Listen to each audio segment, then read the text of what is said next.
Buenos días, hermanos, nuevamente. Es un privilegio y es un honor poder en el día de hoy llevar la palabra del Señor.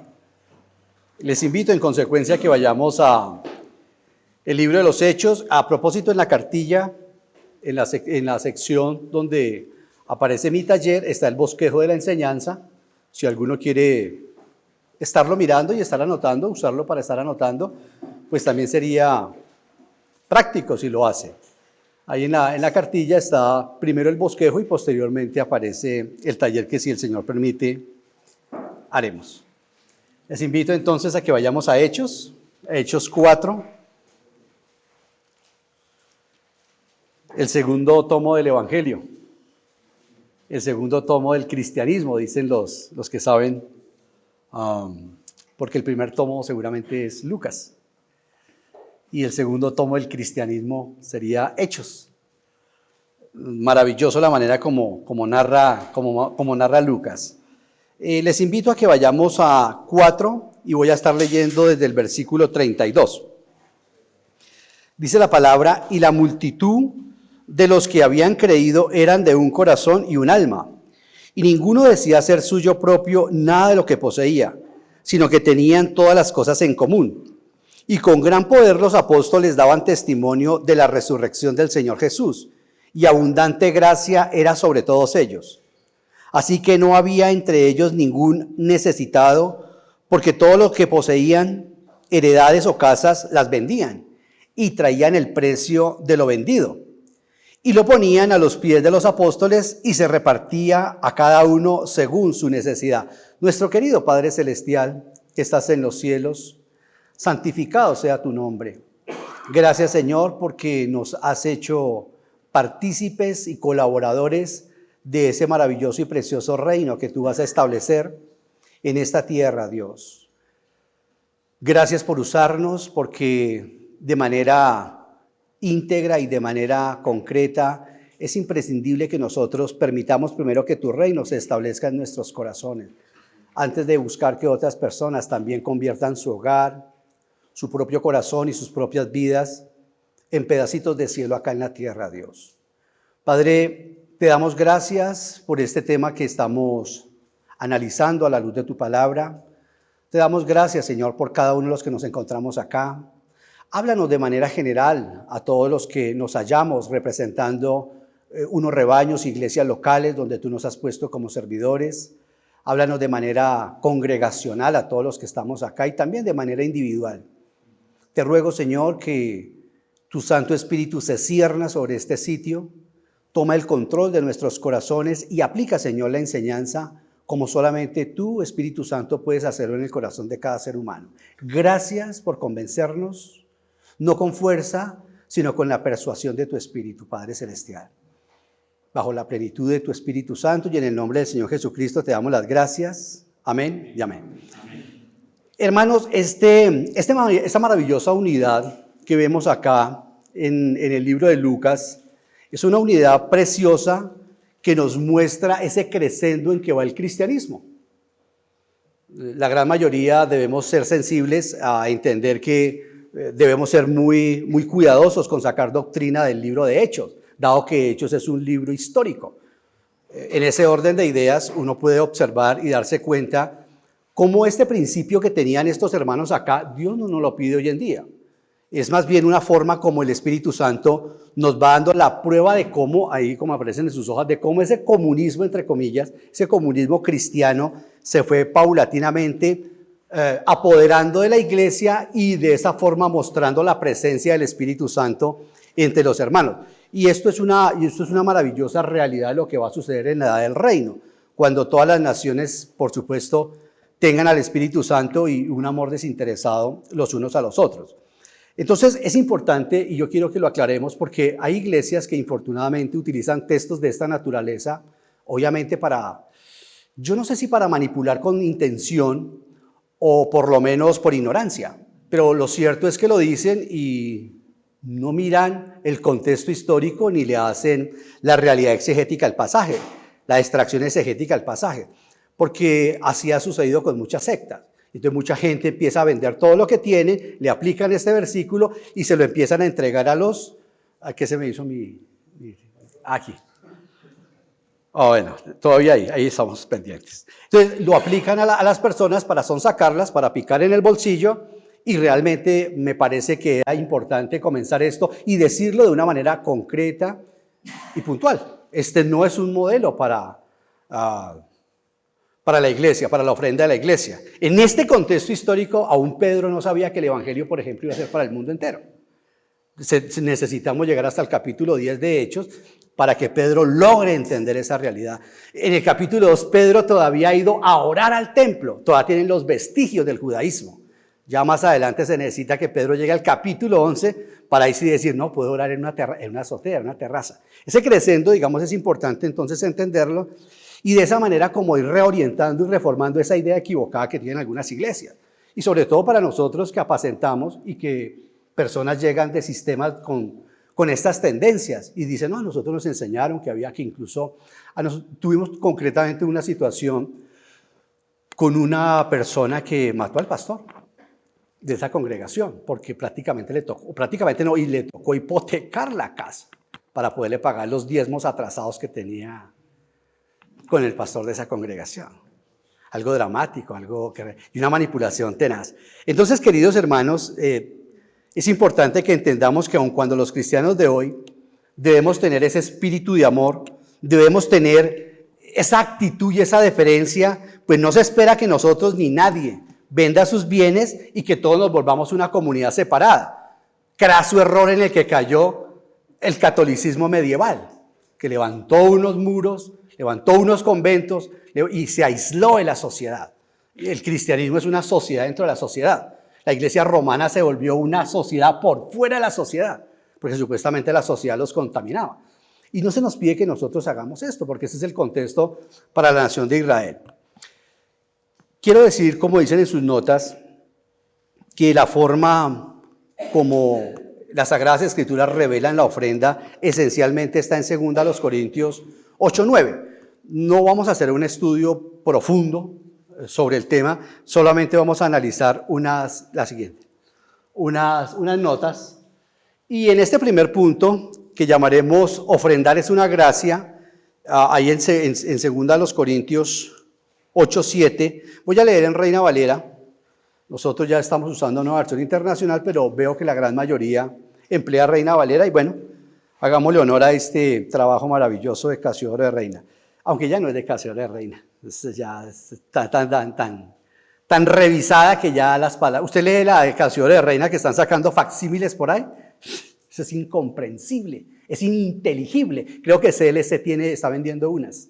Es inteligible el lenguaje con que Casiodoro de Reina tradujo. Tú lo lees y ese fue el que salió en 1569, a propósito. De manera que esto es una revisión de revisión. Pero bueno, dice, gloria a Dios por esta versión. Dice el versículo 7, por tanto, como en todo abundáis, dice el apóstol Pablo a los hermanos en Corinto, en fe, en palabra, en ciencia, en toda solicitud y en vuestro amor para con nosotros, abundad también en esta gracia. Ofrendar es una gracia, como ahora dijo un hermano en el tiempo de la cena del Señor. Como dice nuestro himno, uno de los himnos que cantamos, ofrendando y dando como Dios nos ha enseñado, que nos dio absolutamente todo. Entonces, es una disposición, porque es una gracia, porque es algo que crea el Espíritu Santo en la persona. En la ley lo creaba el sistema legal, el sistema mosaico lo creó y era imprescindible que se hiciera de esa manera. Digamos que en la sociedad que está dentro de la sociedad, el nuevo pueblo que somos nosotros, ¿cierto? Por lo menos acá en la tierra, el nuevo pueblo que somos acá en la tierra, se espera que nosotros respondamos a eso que el Espíritu Santo ha hecho en nuestras vidas. Porque yo quiero que quede de una vez claro y establecido, queridos hermanos, que ofrendar es una gracia. Y estas enseñanzas que por el privilegio del Señor tengo hoy de dar, yo quiero enfocarlas esencialmente a eso.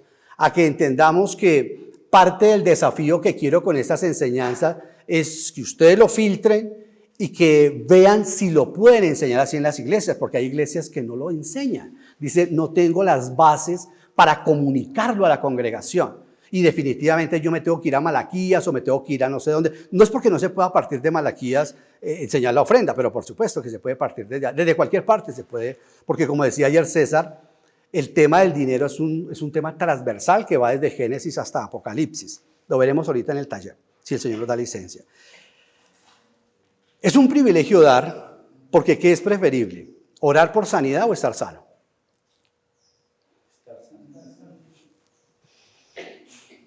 Yo sé que cualquiera puede decir, hay enfermedades que son para la gloria de Dios. Todo es para la gloria de Dios.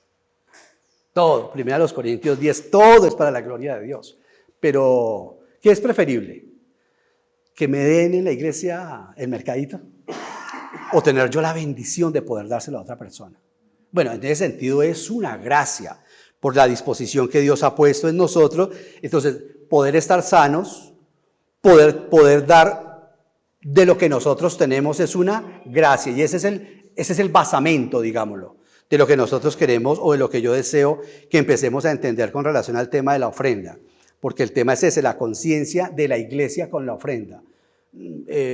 Como nos decía Ricardo ayer, caemos en dos tendencias. En la tendencia Rockefeller o en la tendencia San Francisco de Asís, ¿no? Que para agradar a Dios hay que andar con la ropa desleída. Bueno, si Dios quiere que así sea, súper. Si Dios quiere que así sea, bien. El Señor Jesucristo se despojó de esa naturaleza, a tal grado que un hombre se acercó y dijo, quiero seguirte. Y el Señor le dijo, bueno, a ver, las zorras tienen cuevas, las águilas tienen nidos, yo no tengo ni siquiera una almohada donde recostar la cabeza, usted así me sigue. Y como que el tipo se puso a considerar el costo del discipulado, pero eso no tiene que ser la tendencia para la iglesia. Si Dios quiere que pasemos, en su gracia pasaremos. Pero la idea no es que nosotros definitivamente tengamos que decir a la persona, siembra dinero para que tenga dinero. El basamento es la gracia. Si Jesucristo crucificado no es suficiente argumento para que una persona entienda lo que significa la ofrenda, un mercachifle con un maletín y disfrazado de pastor, pueda que consiga ahí picar el dinero de muchas personas, pero ese no es la base de la ofrenda. Y cuando nosotros vemos que muchas personas pican en el bolsillo de las personas, es algo parecido a lo que pasó con DMG, por la codicia del colombiano, y es fácilmente la gente cae en esos sistemas.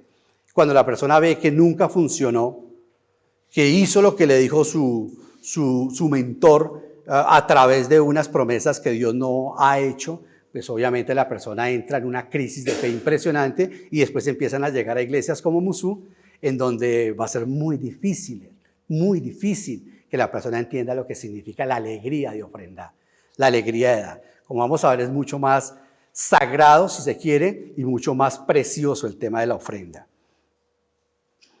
La siguiente, por favor. Tengo mi agüita. Digamos que en contraste con la ley que imponía unas ofrendas como requerimiento divino, hay una diferencia entre lo que es la nación de Israel. Yo no sé qué harán los hermanos pactistas cuando ven textos como estos. Una diferencia enorme entre lo que es la nación de Israel, incluso en la forma de ofrendar, en la manera como se tenía que dar.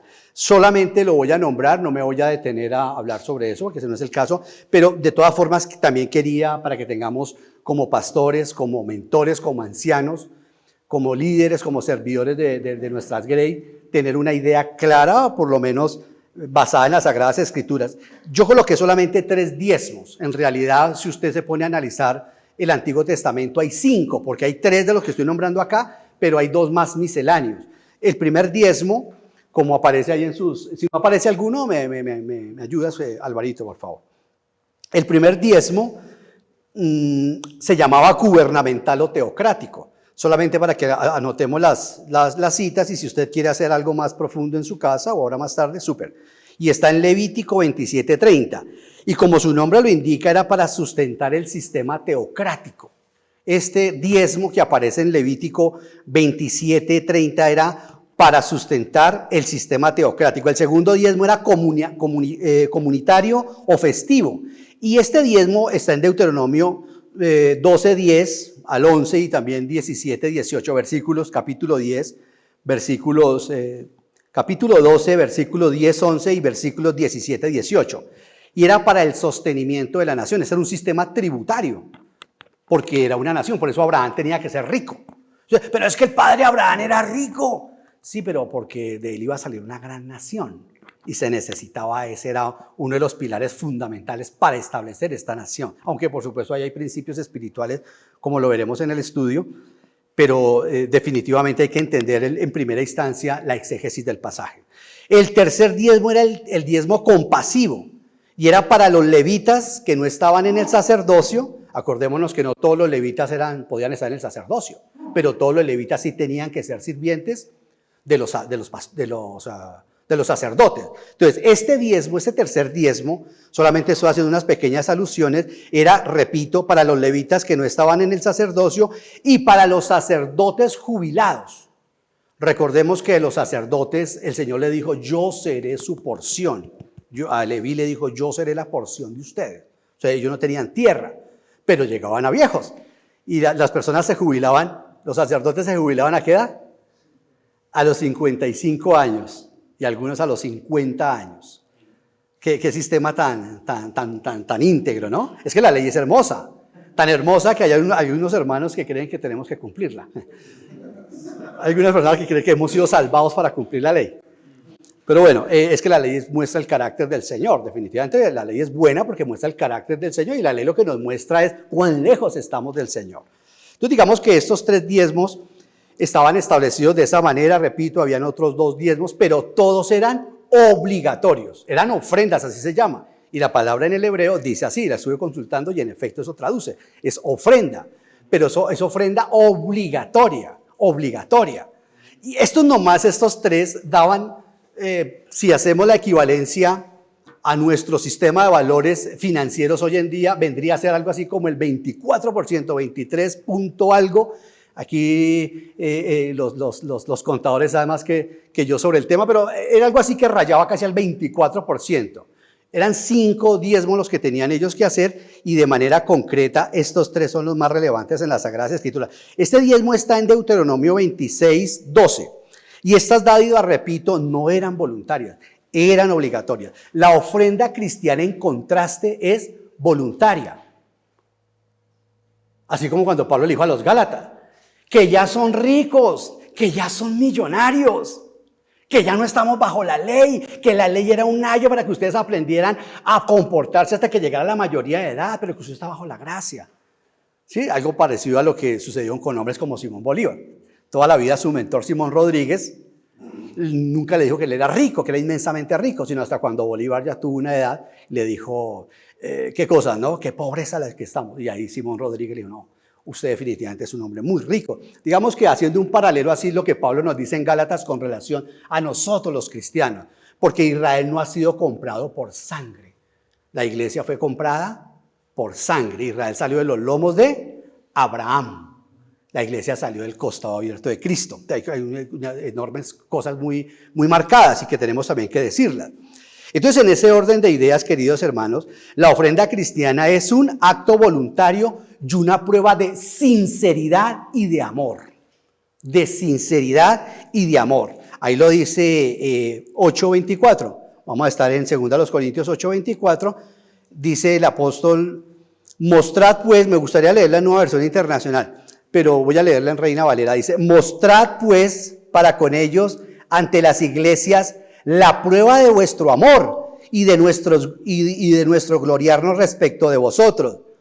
En cuanto a la administración, en cuanto al servicio, en cuanto a la administración para los santos, es por demás que yo os escriba, dice el apóstol Pablo, pues conozco vuestra buena voluntad, de la cual yo me glorío entre los de Macedonia, que acá ya está preparada desde el año pasado, y vuestro celo ha estimulado a la mayoría. Ahí sería un muy buen punto para que Pablo hablara o hubiese establecido, si el Espíritu Santo así lo dice, de cómo debía ofrendar el diezmo la iglesia, pero no lo dice. Porque vuelvo y repito, esto es gracia. El creyente en el Nuevo Testamento, bueno, lo hablaré más adelante de la ofrenda espléndida, el creyente en el Nuevo Testamento tiene la libertad de dar mucho más del 10%. Y es lo que creo que necesitamos enseñarle a nuestras iglesias y enseñarle a las personas. Saben ustedes que, y me adelanto a decirlo ahora, La bendición de ofrendar es para todos en la iglesia, ricos y pobres. ¿Sabía usted que para Israel no? No todos diezmaban en Israel, los que no podían, ¿cómo lo hacían? Los pobres en Israel no diezmaban. Pues eso es apenas es una cosa de que se cae con tera. Pero a veces las pasamos por alto. Por eso la viuda, la forma tan secreta como ella llega y coloca ahí su cosita. Por la confianza que ella tenía en el Señor. Y yo, ¿qué diezmo es eso? Pero sigamos. Sigamos con la otra, por favor. Entonces vemos, queridos hermanos, que es un acto voluntario y es una prueba de sinceridad y de amor. Si una persona está bien evangelizada, correctamente evangelizada, una persona empieza a entender realmente que no solamente la obra, sino que es algo que le pertenece al Señor, su vida, todo. Tercero, el privilegio de dar, ahí lo digo, es universal. Es para pobres y para ricos, de acuerdo a la capacidad que cada uno tenga. Miren lo que Pablo dice en 8:1. Es de acuerdo a la capacidad que cada uno tenga. Dice, asimismo, hermanos, os hacemos saber la gracia de Dios que se ha dado a las iglesias de Macedonia, que a pesar de yo voy a parafrasearlo, me ha gustado otra nueva versión, ya tengo la nueva versión, pero sé que la gran mayoría tiene Reina Valera. Denme, por favor, el beneficio de parafrasear algunas partes. Dice que a pesar de la prueba y de las tribulaciones en que están, la abundancia de su gozo y su profunda pobreza abundaron, a pesar de todo eso, en riquezas de su generosidad. Dice Pablo, pues doy testimonio de que con agrado han dado conforme a sus fuerzas y aún más allá de sus fuerzas. Esto es una bofetada, queridos hermanos, cuando una persona se acerca y le dice a uno, yo no ofrendo porque no tengo empleo. ¿En serio, hermano? Eso es un problema entre el Señor y tú. No es un problema, porque la gente todavía viene con esa carga y con ese yugo de la ley y de esas iglesias de donde han venido, exportados o extraditados, yo no sé cómo decirlo ahí. Y entonces, no, hay que mostrar en la gracia que el Señor tiene, porque eso es un milagro, es un privilegio. O sea, y hay gente sobre que habla mucho de la soberanía del Señor, eso está muy bien, pero hablan de la soberanía del Señor para pelear entre calvinistas y arminianos. No para disputar su corazón y decir, Él es soberano, Él es Señor, Él conoce lo que yo hago, Él entiende lo que yo hago. Por eso es una cuestión netamente de conciencia entre el creyente que ha sido comprado y el Señor. Estoy dejando las bases de lo que implica la ofrenda. ¿Qué más dice? Vea el 12:15 para sustentar un poquito más, que es un privilegio universal el dar. 12:15 dice, porque si primero hay la voluntad dispuesta, será aceptada según lo que uno tiene, no según lo que uno no tiene. Porque no digo esto para que haya para otros holgura y para vosotros estrechez, sino para que en este tiempo, con igualdad, la abundancia vuestra supla la escasez de ellos, para que también la abundancia de ellos supla la necesidad vuestra, para que haya igualdad, como está escrito. El que recogió mucho no tuvo más y el que poco no tuvo menos. Porque hay una cosa, y es bien importante, que los hermanos que más pueden ofrendar en la iglesia se escudan también en textos del Antiguo Testamento. Y dicen, no, yo di mis 2 millones de pesos, pero pudiera dar más. No, y como lo veremos en el taller, yo esa parte sí no dejo que Dios me la toque. Eso es lo que está haciendo Pablo. Esto era revolucionario, como decía anoche Gilberto. Muchas de estas comunidades, por lo menos en su liderazgo, era de extracción judía. Y para ellos decirle, ¿cómo? Le enseñamos a los pobres que pueden dar también, lo que puedan. El 10%, no, lo que cada uno quiera. Porque el privilegio es universal en la iglesia del Señor. Imagínense para muchas personas que no han tenido ese gozo. De allí, vuelvo y repito, lo tocado y lo profundo del relato que se da allí en Marcos. Marcos lo narra de una manera magistral, narra a colores la forma como el Señor Jesucristo se sienta en la alcancía y mira lo que nosotros ponemos. ¿O no? ¿No? ¿O sí? Pues a mí me enseñaron que los evangelios son fotografías del Señor Jesucristo, son instantáneas, son pinturas.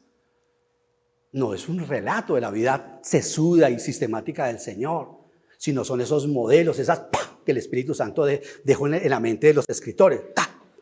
y narrarlo, como dice Juan, me puse a analizar y Lucas dice, me puse a recolectar esas instantáneas tan maravillosas. Dice, Cristo sentado en la caja de las ofrendas. Sí, para la ofrenda espléndida, sí. Pablo dice, queridos hermanos, que la generosidad de las iglesias de Macedonia, dice, Pablo está diciendo aquí, dice, fue motivada por la gracia del Señor. Está diciendo Pablo, fue la gracia la que motivó a estos esclavos, porque eran esclavos, la mayoría de la gente esclavos, y los de acá ya ni se diga. Como lo veremos en el relato de por la tarde, si Dios me da licencia, se establecía que el día domingo fuera el día que se recogía la recolecta porque la mayoría de esas personas ganaban semanal y eran esclavos. De manera que en ese orden de ideas es maravilloso ver lo que Pablo está diciendo acá. Dice, fue la gracia de Dios lo que motivó a los hermanos en Macedonia de esto. Dice, a pesar, dice Pablo, de las circunstancias difíciles que tenían las iglesias de Macedonia. Recordemos que las iglesias de Macedonia eran Tesalónica, Berea y Filipos. Eran tres iglesias. Mira que Filipo le mandó una y otra vez chequecitos al apóstol. ¿Recuerdan que de hecho la carta a los filipenses qué es? Es una carta motivada en una respuesta ¿qué? De agradecimiento. Que el hombre que la vino a traer, ¿cierto? Se llamaba ¿cómo? Epafrodito. Y los hermanos allá se enteraron en Filipos que Epafrodito se enfermó. Los hermanos, primero los diáconos, por eso creo que esa carta es la única carta donde nombra a los diáconos. Los diáconos son los que se manejan la parte del dinero, según lo que nosotros vemos en la Biblia. La parte de conducción la hacen los ancianos, la parte de administración la hacen los diáconos, si entendemos como dicen las Sagradas Escrituras, gobierno y administración.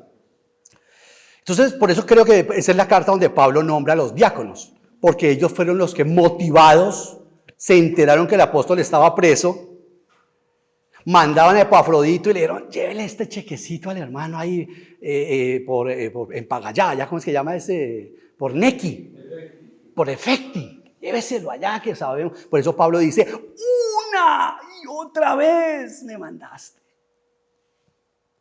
Pero es que Pablo usa a los de Corinto porque los de Corinto lo abofeteaban, porque los de Corinto desafiaban su apostolado. Y les dice en la segunda carta, por eso es que me abstengo de recibir cualquier cosa de ustedes. Los de Macedonia han suplido mis necesidades, dice Pablo. Y cuando la iglesia se entera que Epafrodito está enfermo, Pablo dice, sí, en efecto. Esto muy grave, casi se muere, dice. Pero Dios, no dice yo, el apóstol. Dijo, pero Dios que tiene misericordia de los humildes, lo sanó para no añadir tristeza a mi tristeza. Y ahí se los devuelvo otra vez. Y Epafrodito se enfermó por estar haciendo la obra del Señor. Por estar haciendo la obra del Señor. Gracias, digo, recibí lo que ustedes me mandaron. Ofrenda fragante, sacrificio aceptable al Señor ha sido este dinero. No saben ustedes lo que estaba necesitado. Qué intimidad para que Pablo hablara así. De estas iglesias, que creo yo que la motivación la dieron los diáconos fue, hagamos la recolecta y mandémosela al hermano. Y por eso creo, no estamos haciendo un estudio de la carta a los filipenses, pero creo que es una de las razones por las cuales Pablo nombra a los diáconos allí. Consideramos, según la luz de las Sagradas Escrituras, que el gobierno reposa en ancianos, pero eso es otro tema. Pero allí nombra a los diáconos, que era parte administrativa, ellos son los responsables de esto. Queridos hermanos, entonces, me encanta porque vemos que a pesar de las circunstancias tan difíciles que tenían estos hermanos de Filipos, sintieron un gozo por dar que se elevó por encima del dolor y de las necesidades particulares que ellos tenían. Y yo he encontrado personas así, saben que yo he encontrado gente que dice, uno dice, este hermano, nosotros no llevamos registros escritos, pero uno se da cuenta que hay personas que ofrendan y uno va a mirarlos y realmente viven muy modestamente para lo que ofrendan a la iglesia. Y son gente que han aprendido a trabajar con el don del contentamiento. Como dice Juan Bunyan, el contentamiento, una perla tremendamente rarísima. Nadie pedimos ese don, el don de contentamiento, nadie. Y cuando alguien tiene el don de contentamiento, lo tiene todo. Todo. Cuando una persona tiene el don de contentamiento, lo tiene todo. Eso es un compromiso con el Señor. ¿Cómo hago yo para doblarle el brazo al Señor Jesucristo? ¿Usted cree que es mentira? Pruébame en esto, dice el Señor. Hónrame con tus bienes. ¿Crees que al Señor se le escapa tu presupuesto? Cuando yo volví a los Estados Unidos, yo acumulé algo de dinero y monté algunas empresitas. Yo no supe administrar. Dios nos da de acuerdo a nuestra capacidad de administrar. Yo no era creyente, mi esposa lo era. Yo no sabía administrar. Gloria a Dios que Dios nos da lo que cada uno sabe administrar. Y le damos gloria al Señor por los dones que nos dábamos. Uno nos ha dado un solo don y listo. Y tenemos que presentarle cuando Él venga, ¿dónde está mi don? ¿Dónde están los recursos hoy? ¿Con cuántas personas se trabajó? Entonces digamos que esa es la forma como nosotros... y la otra por la que no doy consejería, sino un previo análisis es por fe. Una persona dice, es que yo quiero que una charlita para que conversemos un rato sobre la fe. ¿Cuánto lee usted la Biblia? ¿Usted ya está infiel? ¿Usted ya se matriculó? No, la Biblia usted no va a entender mucho la Biblia si la lee. La Biblia no se entiende mucho leyendo, la Biblia hay que estudiarla. Hay que doblar mucho la cerviz, unas 5 o 6 horas diarias, para poder entender de una forma más sostenida lo que el Señor quiere en nuestras vidas. De manera, queridos, que siga la que sigue. El privilegio de la herencia universal. Cuarta, las ofrendas deben darse en proporción con las entradas. En proporción con las entradas, dice el apóstol Pablo. Aquí siguiendo su tesis, voy al 1 Corintios 16, si ustedes me quieren acompañar. 1 Corintios 16, dice el apóstol, si Dios me da licencia por la tarde desglosaré un poquito más esto. Pero ahí, para dejar la base, dice, en cuanto a la ofrenda para los santos, hagan ustedes también de la manera que ordené en las iglesias de Galacia. Cada primer día de la semana, ¿qué dice? Los ricos, los que no tienen, cada uno de vosotros. Hermano, le estoy diciendo que yo me gano 100,000 pesos, cada uno de vosotros. No me diga a mí, dígaselo al Señor. Yo llevo viviendo cerca de Eduardo, el pastor de la iglesia de Centro, cerca de 10 años. Nosotros no hemos... Este principio lo aprendí de mi mentor Pérez Millos. Nosotros no leemos mucho a la gente, necesitamos pagar los impuestos. Necesito comprar ropa. Hicimos un convenio con mi esposa. Si alguien tiene que saber de nuestras necesidades financieras, es él. Porque yo no conozco la primer demanda hecha por un pastor al Señor por manutención, por comida. ¿Sabe qué es lo que pasa? Que muchos no fueron llamados al ministerio. Esa es la verdad. Que muchos se llamaron a sí mismos dándose en profecía falsa. Es que a mí me gusta mucho. ¿Por qué te gusta esto? Si eso se necesita un don para hacerlo. Gloria a Dios por los ancianos. Gloria a Dios. Que no se les exigen dones ministeriales, sino requisitos de carácter. Gloria a Dios, porque son hombres puestos que incluso ayudan a pastorear, que incluso ayudan a evangelizar, que tienen el don de maestro algunos de ellos. Pero gloria a Dios, que Dios no le exige ser pastor, por lo menos el don de pastor, a un hombre que sea anciano. Gloria al Señor, qué sabiduría la del Señor. Por eso cuando dice uno de los requisitos, apto para enseñar, no se le dice que tenga el don de enseñanza. Porque habían muchos, según primera Tito, que lo que hacían era gobernar. Por eso dice Pablo, esos son los sermones de noviembre, ¿no? Pero bueno, una cosa va ligada con la otra. Gloria al Señor por esta sabiduría que Dios nos da. Entonces dice, cada uno de vosotros ponga aparte algo según haya prosperado, guardándolo para que cuando yo llegue no se recojan entonces ofrendas. Mira el cuidado que tenía el apóstol Pablo, porque hoy dice, no, es que ustedes los pastores del siglo XXI son tan profesionales, tan no sé qué, no, o los altos ejecutivos. No, Pablo también se cuidaba. Pablo decía para que después, como esa iglesia es la que mantiene desafiando mi apostolado, no vayan a decir que yo me estoy robando las cosas, para que cuando yo llegue simple y llanamente el día domingo ya, partamos con la persona que ustedes consideran que puede acompañarme y que haya revisado las ofrendas o la ofrenda para los pobres. No entro en todo el contexto, ya la gran mayoría lo sabe, la recolecta que el apóstol estaba haciendo, porque esto es fundamental. Si el Señor lo permite por la tarde, uno de los puntos que veremos es eso, una de las ofrendas que se recogen o uno de los propósitos de la ofrenda que se recoge dentro de la iglesia es para ayudar a las iglesias más pobres.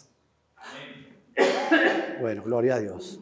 Ya hubo uno, por lo menos. Es para eso. ¿Sí? Sí. ¿Dónde dice eso? Primera de Juan. Primera de Juan. ¿Dónde? Dígamelo. El que tiene bienes de este mundo y ve a su hermano pasar necesidad es un homicida. Es un homicida, dice el apóstol Juan. Y que le dice, vaya, acuéstese, coma bien, protéjase. Y no le das con qué comer. Y para mí es una extensión de la ley. Cuando el Señor dijo allá a Moisés, cuando un israelita se haya empobrecido a tal grado que tenga que fiarte tu cobija, ¿eh? Y tenga que empeñarte tu cobija, le tomarás la cobija, le prestarás el dinero, pero por la noche le devolverás la cobija porque es la cobija que él tiene para cubrirse. Yo soy Jehová, lo firma, decreto. Ahí lo puso. Yo soy, son pocas las veces donde el Señor firma. Yo Jehová, yo Iván Duque, yo el presidente del Congreso de la República.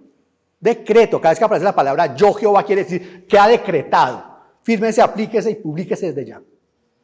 Yo Jehová, no te quedarás con la cobija, se la devolverás al otro día. Cada 7 años era el tema de la... Yo imagino todos los judíos en el año 7 buscando a quien les prestaba plata, ¿no? En el año 6. El próximo ya me lo perdona, el próximo. Como buenos colombianos. Eso no lo hizo nunca Israel. Por eso le pasó lo que le pasó. Ni nunca tampoco dejar descansar la tierra. Bueno, entonces cada uno, dice Pablo, no es como muchos enseñan. Usted no tiene por qué no diezma, si ve que no es el tema. Usted no tiene por qué no diezma, no, eso no es cierto. No es, usted no tiene por qué no diezma, no. Cada uno debe dar en proporción a sus entradas. Imagínense entonces el niño de la escuela dominical que lo estamos entrenando y llega con su billete de 1,000, que tenemos varios, y son felices y eso mantiene la manita ahí guardada dentro del bolsillo, esperando el tiempo de las ofrendas. Y tratamos de decir a los papitos, no le des plata a tu hijo, no lo hagas así. Dile de tu lonchera. Y le mostramos, por ejemplo, a nuestros hijos desde pequeño, David que está en la selva ahorita, le mostramos el pasaje y le decíamos, ¿qué dice ahí papi? Dice, no te presentarás delante del Señor, no te presentarás delante del Señor con las manos vacías. Exacto, hijo, ahí lo dice claramente, Éxodo. No te presentarás en el templo con las manos vacías. Entonces, claro, saben que eso es su ofrenda al Señor.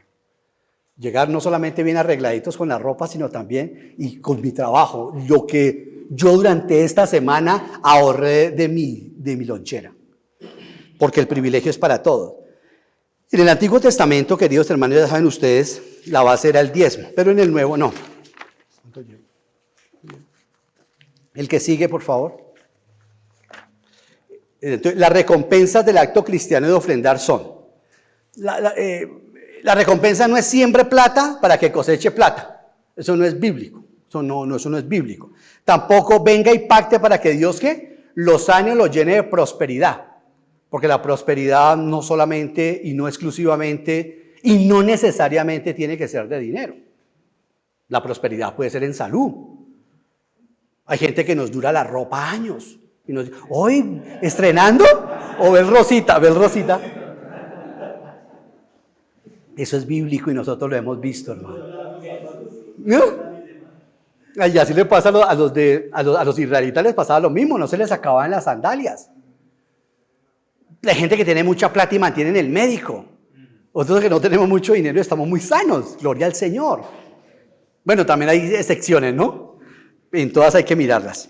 Pero esa es, digamos, la idea que el concepto bíblico del Señor nos da, porque Él es el Dios de todo. Entonces no es venga pacte lo que sucede en las iglesias de esa franja que ya conocemos. No, o para que su familia se convierta, traiga a su familia acá y done y ponga y ese hombre, no, le decimos a una persona, hermano, no, usted, la manera para que su marido se convierta es que usted pague el precio según Efesios.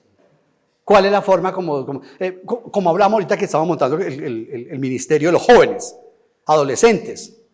Llegan papás y nos dicen, Ovidio, mi hijo es rebelde, mi hijo es esto, mi hijo no sé qué, mi hijo. Oye, cuéntame algo bueno de tu hijo.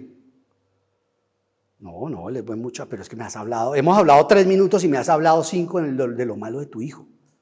No, pero es que mi hijo, hermano, venga. ¿Quién es el creyente? Usted está buscando que su hijo le diga, venga papá, no me moleste, el creyente es usted, viva. Y en todos los casos que hemos tenido con los papás, esa es la realidad de sus hijos. Ahí, permítame, en esta cuita pastoral. Y me reúno con los chicos y pasa, mi papá es un montador, eso es todo el tiempo, no sé qué, y sé cuánto, y como regaña a mi mamá, y como esto, y como lo otro. Y es una mentira.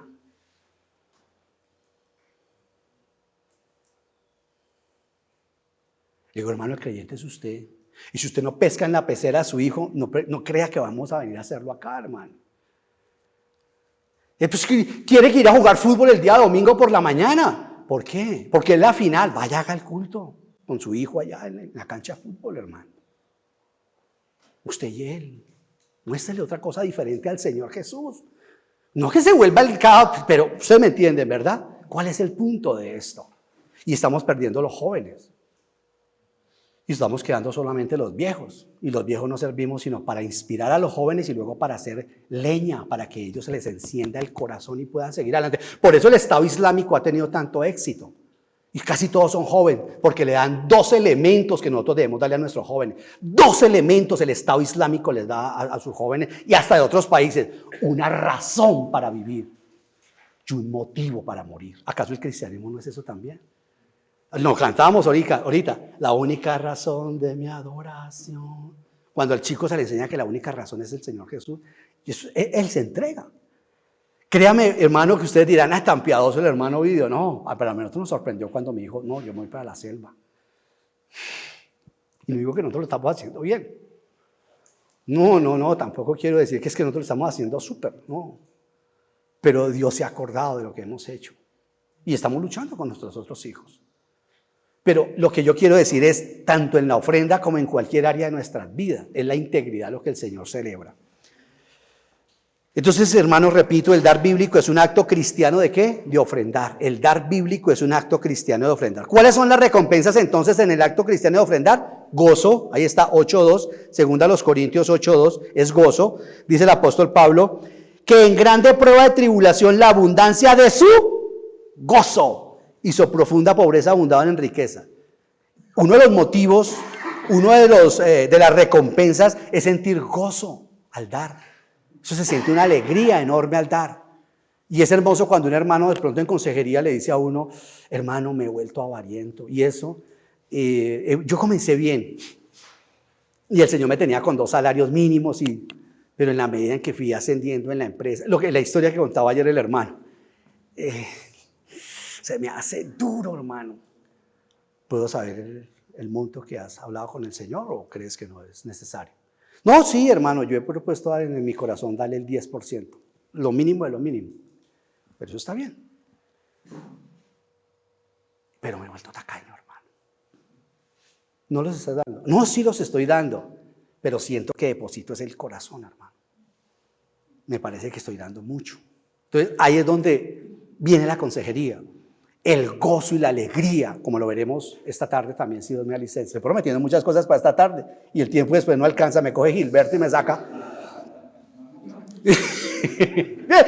Ahí me le desquité, una a una.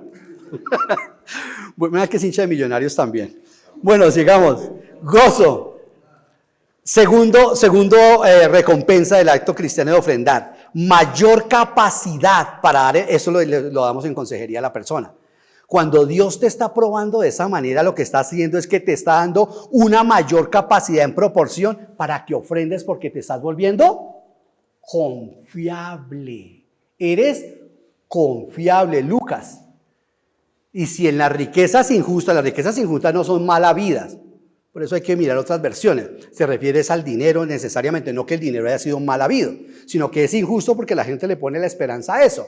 Dice Cristo, sí, como aprendíamos ayer, o estamos aprendiendo en este seminario, o en este campamento, el dinero es un indicador de nuestra espiritualidad. Y dice, si en esa riqueza, hay tanta gente que habla de la fe. Está la fe para salvación, ¿verdad?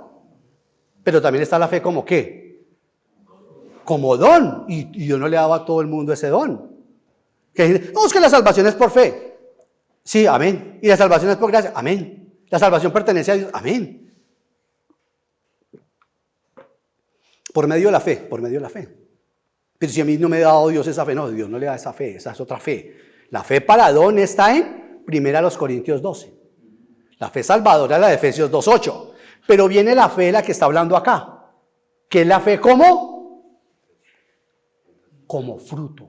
No como don, no fe de salvación. Por eso me encanta la Nueva Versión Internacional. Creo que Nueva Traducción Viviente también dice, en el fruto del Espíritu dice más, el fruto del Espíritu es amor, paz, gozo, ¿cierto? 3 virtudes internas, ¿cierto? Para conmigo, internas, el fruto del Espíritu. ¿Qué es? Fe,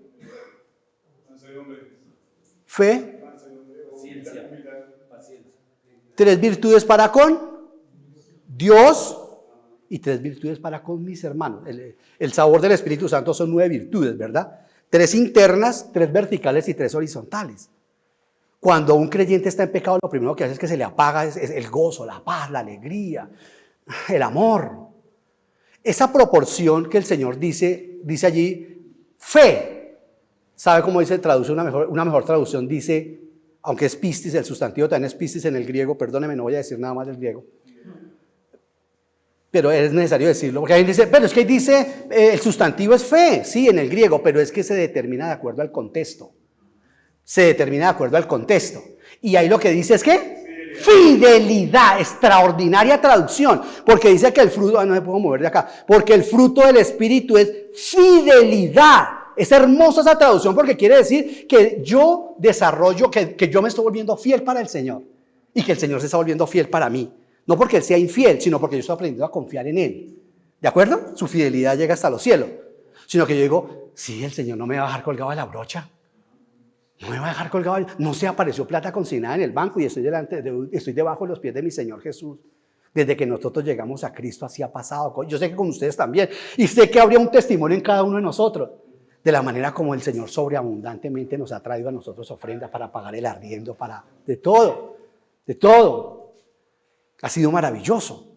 Entonces, cuando el hombre se vuelve fiel, ahí me fascina, repito, el sustantivo como es traducido allí, porque es fidelidad, la fidelidad como fruto del Espíritu. Y Dios quiere que la fidelidad se desarrolle en mí, y se desarrolla en mí, la fe hay que desarrollarla. ¿Qué es la fe desarrollada? Fidelidad. Fe y fidelidad no es lo mismo, pero una es la consecuencia de la otra.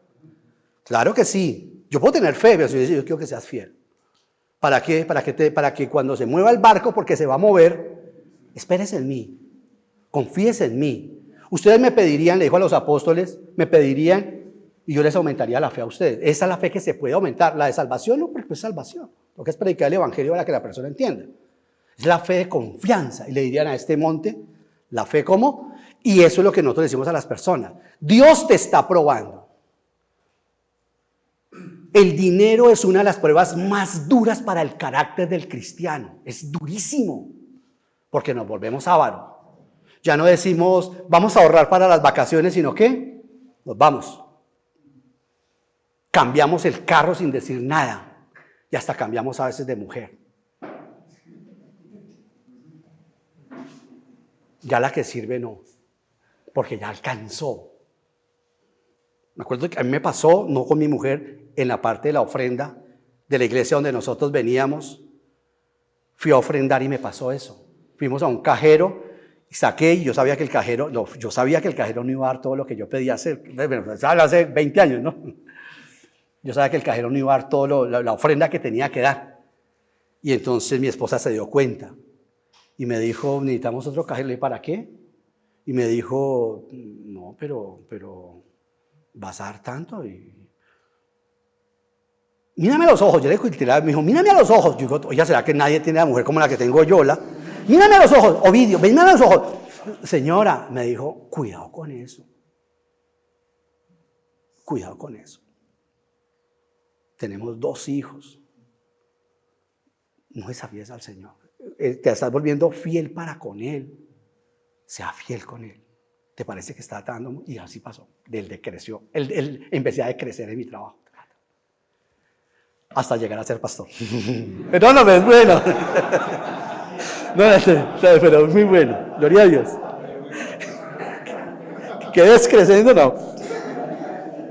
Pero sí, pero eso es la capacidad y es el gozo que el Señor nos da. Entonces, una persona se siente honrada cuando realmente está recibiendo de su sumo sacerdote, que su pastor, que su anciano le diga, hermano, Dios está probando, te está viendo que eres fiel. Yo no te estoy diciendo cuánto tienes que dar, hermano, pero tienes que ser fiel con Él, porque Él necesita hombres fieles. Él anda en busca de hombres fieles, que sean fieles e idóneos, dice Pablo. Necesita hombres que sean dedo para poder tocar la iglesia local. Usted es uno de esos hombres. Ese es el don que Dios te ha dado. Déjate usar por el Señor. Y cuando a la persona de pronto no le cabe todavía eso, la invitamos a consejería con los más pobres de la iglesia. Claro, de una manera muy respetuosa. Y que los hermanos se den cuenta, claro, y cuando se dan cuenta de la necesidad, dice, sí, qué pena, Señor. Son, digamos, las cosas que a veces nosotros necesitamos. Hermanos, más gratitud, hay más gozo, mayor capacidad para dar en proporción 7 al 11, estoy en capítulo 9, 7 al 11, 7 al 11, ¿lo tenemos ahí? Segunda a los Corintios 9, 7 al 11, sí señor.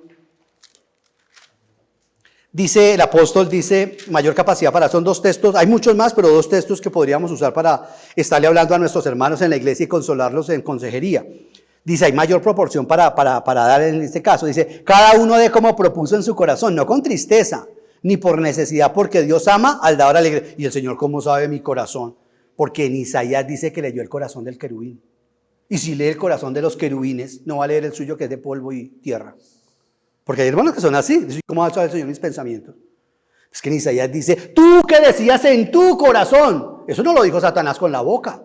Lo pensó en su corazón. Y Dios le leyó el corazón. No va a leernos a nosotros. Dice, como propuso en su corazón, no con tristeza ni por necesidad, porque Dios ama al dador alegre. Y poderoso es Dios para hacer que abunde en vosotros toda gracia, a fin de que teniendo siempre en todas las... Señor, todas las cosas, todo lo suficiente, abundéis para toda buena obra. Véalo, para eso está, para que abunden en más obra, para que usted haga consignaciones en el cielo con el dinero material acá en la tierra. Eso sí es bíblico. No es venga, traiga aquí el diezmo, déselo al pastor. No, eso no, así no es. El principio sí es, pero el modo no es. Es para que usted realmente, el Señor le da la oportunidad de que las obras suyas sean a través del dinero. Y las suyas, hermano Ovidio, la de pastorear. Más difícil para usted. Yo estoy feliz con lo que hago, usted no se preocupe por eso. Pero gloria a Dios que usted pueda hacer obras, porque el Señor le dice, yo quiero que ¿te molesta que yo le dé dinero a este hombre o qué, Ovidio? No, Señor, claro que no. Bueno, enséñale para qué le estoy dando, porque son obras que quiero que él deposite. Yo la voy a anotar allá en el cielo. A usted lo tengo haciendo otra cosa y le daré también otras obras por eso. Entonces, lo que está diciendo aquí el apóstol Pablo, para que teniendo siempre en todas las cosas, no, con toda sinceridad, ¿cuánto llevo? Paro. 45, ya voy a parar. Como está escrito, repartió, dio a los pobres, su justicia permanece para siempre. Y el que da semilla al que siembra y pan al que come, ¿qué? Proveerá y multiplicará vuestra sementera y aumentará los frutos de vuestra justicia, para que estéis enriquecidos en todo para toda liberalidad, la cual produce por medio de nosotros acción de gracias a Dios, porque la administración de este servicio no solamente suple lo que a los santos falta, sino que también abunda en muchas acciones de gracias a Dios. ¿Qué está diciendo Pablo? De una forma práctica está diciendo, esas personas orarán agradecidos. Dios te ha hallado fiel. Estás cumpliendo el propósito. La iglesia está cumpliendo el propósito. Como ancianos y pastores estamos cumpliendo el propósito en la consejería con esa clase de hermanos que tienen la posibilidad de ofrendar más. Y decirles, estos hermanos oran por ustedes. ¿En serio? Sí. ¿Quiere que le diga el nombre suyo? No. Ah, bueno. Confía en nosotros. Sí, claro. Y usted puede chequear los listados que tenemos ahí de la hoja fiscal, toda la cuestión. Y si le parece que no está muy claro, llame a Álvaro Peñera, que sí se lo sabe todo. Bueno, sigamos mejor por acá. Este sí nos da duro a todos. Y en cuarto lugar, la otra recompensa del acto cristiano de ofrendar es: Dios y el evangelio son glorificados. Dios y el evangelio son glorificados. Dios y el versículo 13-14 dice, ya lo leímos, pues por la experiencia de este servicio, de esta donación, de esta administración, de esta obra, de esta ofrenda, glorifican a Dios por la obediencia que profesáis al evangelio de Cristo y por la liberalidad de vuestra contribución para ellos y para todos. Hace algún tiempo a unos hermanos en la iglesia llegó una ropita muy buena, muy chévere, y se la dimos a unos hermanos también. Y el niño brincaba porque nunca había tenido unos Reebok.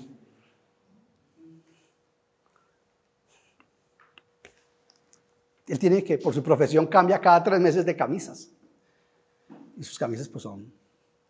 Y un hermano decía, yo nunca pensé, ¿cómo se siente esta camisa de delicioso? O sea, esas son cosas que uno dice, hacen llorar al Señor.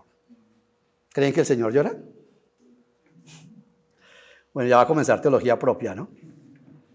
Los atributos del Señor.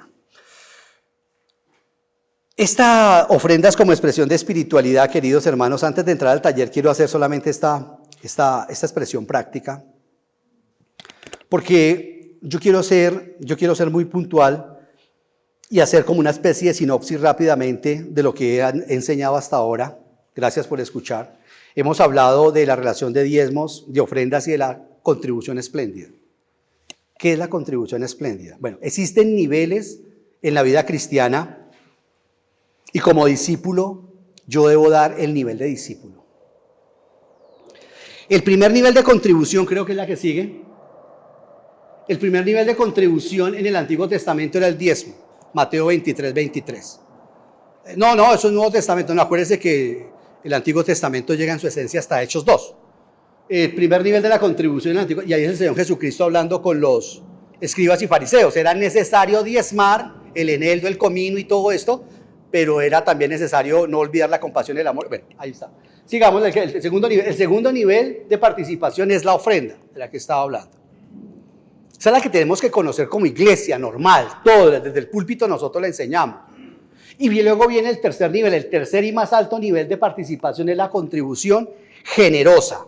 Esta contribución generosa quiere decir que si yo estaba en el segundo nivel, mi participación de la ofrenda era necesariamente el diezmo y estaba diseñada, como lo hemos visto, para propósitos especiales. Y esta puede ser la participación normal, a nosotros nos parece, como equipo de trabajo, como grupo de ancianos o como le llamamos nosotros, presbiterio, el grupo de gobierno de la iglesia, nos parece que enseñarle a la iglesia que una buena medida de un 10% es una buena medida. Cuando alguien nos dice a uno, yo le digo, mira, estás dando lo mínimo de la ley, pero no te estamos diciendo que el 1, el 2, el 3. Más para abajo es como... No, nos parece que estás, así como decía Scofield, no es que sea escofieldista, pero así como dice Scofield, en eso yo estoy de acuerdo con él. Dice una cosa era el creyente del antiguo y otra el del nuevo, aunque todos vamos a hacer en el cielo lo mismo, pero son de dispensaciones diferentes. En ese sentido, nosotros debemos entender que el creyente del antiguo era el 10 y el creyente del nuevo dice, la siguiente diapositiva. Sí, por favor. El tercer y más alto nivel de participación, queridos hermanos, es esta contribución generosa. Algunos la llaman contribución espléndida, como dijo ayer Orlando. La ofrenda también es espléndida. Esta es lo que nosotros llamamos la ofrenda espléndida. ¿De qué se trata? Siguiente diapositiva.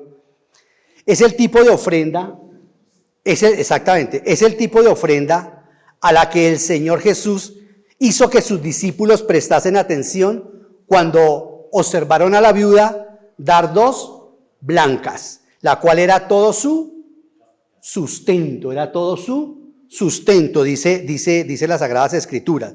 La siguiente diapositiva.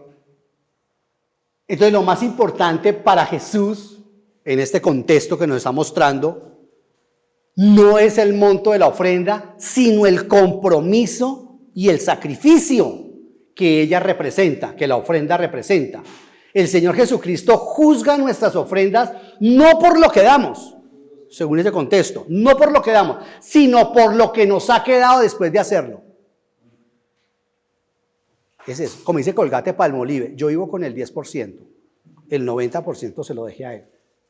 En un acto de ignorancia, pero lo hacía y Dios, como dijo ayer, para que fue César o Ricardo, bueno, como se dijo ayer, Dios cuando se aplican los principios funcionan. Por supuesto que funcionan. Por supuesto, hemos encontrado matrimonios que funcionan aplicando los principios y no son creyentes. La ley de la gravedad mata acá a creyentes y mata a no creyentes. Son leyes que Dios ha colocado. Y cuando un hombre lo hace y contribuye, ese Bill Gates no sabe en qué invertir la plata. Y la dona, y la dona, y la dona, y la dona, y la dona. Y sigue llevando más y más y más. ¿Por qué? Porque Pablo, según en Romanos, dice, no habrá, no, es el mismo Señor Jesús, perdóneme, en Mateo, dice, no habrá nadie, dice el Señor Jesús, que en el juicio diga, a mí nunca yo le di un vaso de agua a Jaime. Muéstreme cuándo ese pan que yo le di a él, usted me lo devolvió y se lo demostrará. No hay absoluta, nadie puede llegar y decir, Dios, usted es Dios, no, sí, estamos en el juicio. Yo hice el bien a fulano y a sutano, y el Señor dirá, mire cómo fue multiplicado. El que dio un vaso, dice, a un vaso de agua a un profeta por ser profeta tendrá recompensa de profeta. Ese es el contexto. Nadie podrá decir allá, es que yo tengo que esperar hasta llegar al cielo para recibir mi recompensa. El impío no, nosotros sí. Pero el Señor también nos da interés acá en la tierra. Nosotros vamos para el tribunal de Cristo y hay que enseñárselo a la iglesia constantemente. Hermano, no hay, eso sí, suena jocoso, pero hay que decirlo, no hay entierros con trasteos. No lo hay. Y los que más hieden en el cementerio son los que más perfume nos aplicamos.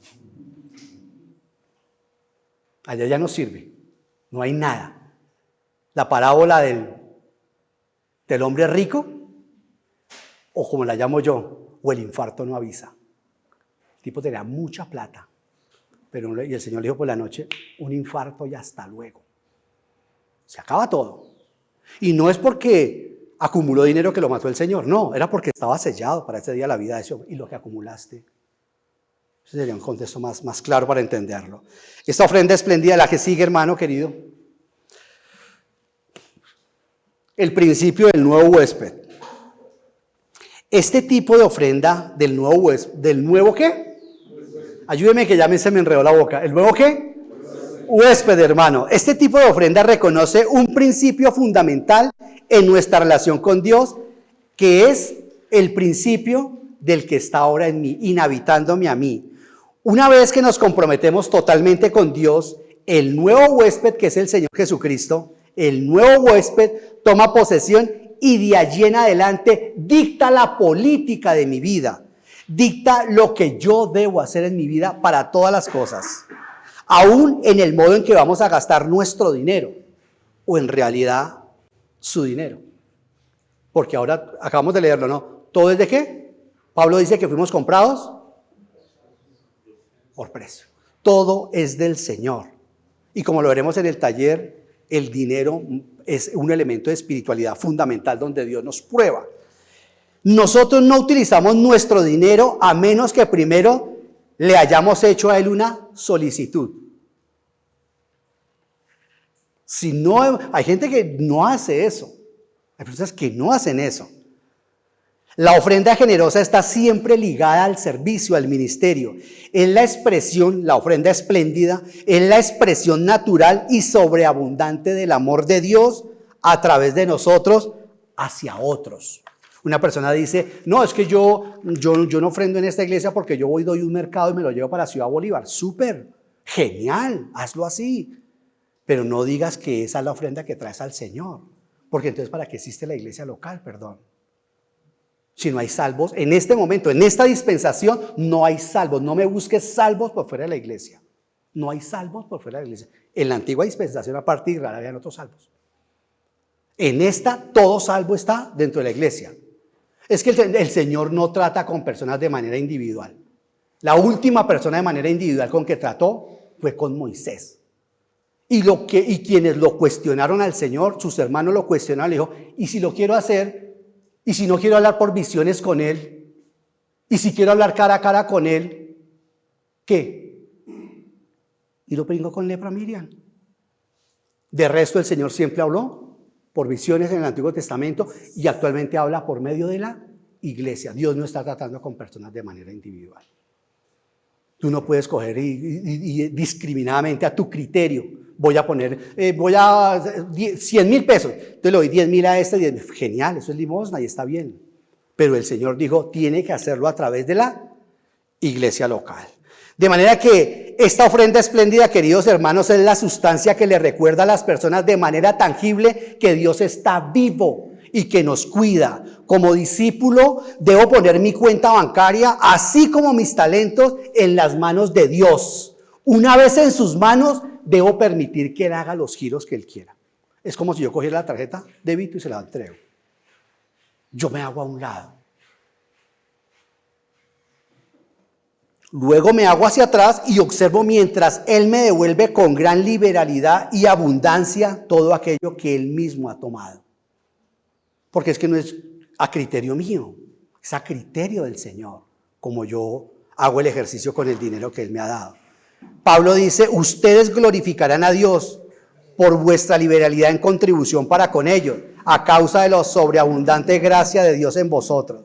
Como está escrito, el que recogió mucho no tuvo más, y el que recogió poco no tuvo menos. Amén. Amén. Que la gloria sea solamente para el Señor. Antes de orar y explicar un poquito el taller, hay un desafío grande en nuestras vidas. Los caballeros de la época medieval, cuando fue las cruzadas cristianas, las guerras de las cruzadas, que fue una de las más grandes brutalidades que ha cometido el cristianismo y que hoy el Islam constantemente está cobre esa factura de las cosas más terribles y equivocadas que hizo el cristianismo. Entonces la iglesia contrataba mercenarios, contrataba soldados para pelear las batallas del Señor. Esta gente, entonces decían los papas, para que pueda ser un soldado del Señor hay que bautizarlo. Y estos hombres decían, listo, pero si me bautizan ya no puedo matar gente. Obvio, ya tienes que ser creyente. Entonces los metían al río y sacaban la espada y la dejaban por fuera del agua. Y decía, todo esto soy del Señor, pero la espada no. Así hacen muchas personas con el dinero. Sacan la chequera y dice, de aquí para abajo, Señor de la muñeca. De aquí para allá no. Nuestro querido Padre Celestial, es un privilegio y es un gozo poder ser desafiados con cosas tan maravillosas y tan preciosas como esta, Señor. Padre, ayúdanos a crecer en la gracia y en la misericordia de nuestro Señor. Ayúdanos a dar como tú diste, Señor. No mandaste un ángel, despojaste al cielo de lo mejor y lo enviaste, Señor. Y la carta a los Hebreos, esta mañana cuando la leían mis hermanos, recordábamos, Señor, que al mostrarnos tú al Señor Jesucristo, tú te has quedado sin discurso. Tú ya no tienes nada más que decirnos, Señor. Tú nos has mostrado tu logos, tú nos has mostrado toda tu revelación. Y nosotros vemos al Señor Jesucristo en la cruz, muerto. Y en vez de decir INRI, ahí debería decir ¿qué más quieres? ¿Qué más quieres?